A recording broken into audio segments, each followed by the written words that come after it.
Dans la suite du chapitre 2 de la règle de Saint Benoît, euh, Saint Benoît reprend l'encouragement de Paul à l'égard de celui qui est responsable. Il faut toujours, en quelque sorte, reprendre, supplier, menacer.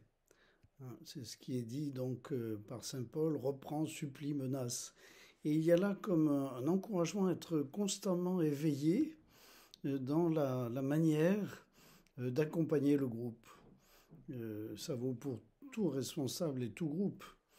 Il s'agit d'être vraiment, de réveiller en quelque sorte la motivation, les fondements, de dépasser les difficultés de ce qui fait la vie des membres du groupe et du groupe tout entier.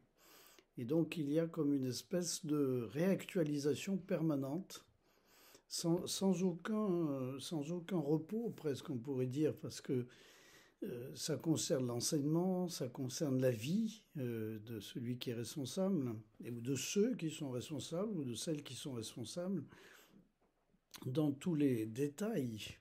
Euh, il y a comme une espèce de lumière permanente qui est allumée pour le groupe, afin que ceux qui peuvent comprendre immédiatement suivent sans problème. Ceux qui ont plus de mal sont encouragés, le dialogue est ouvert avec eux, etc. Et donc il y a comme une espèce d'efflorescence de la vie qui se traduit en enseignement et en forme à suivre, à saisir, à encourager. Euh, Dans les communautés, dans les groupes, dans les sociétés, quand on a de tels exemples devant soi, la motivation est considérable. Et c'est sans doute là qu'il faut insister. Alors, je passe sur l'élément de ce chapitre où Saint Benoît que si vraiment quelqu'un est trop dur d'oreille, il faudra lui taper un peu sur le dos pour qu'il se réveille.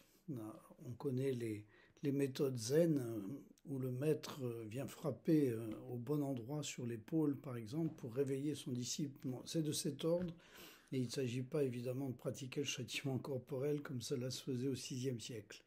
Mais c'est une question d'éveil, d'actualisation, de mise en condition et en encouragement pour sans cesse aller vers la mise en œuvre de l'évangile et ouvrir la perspective du royaume.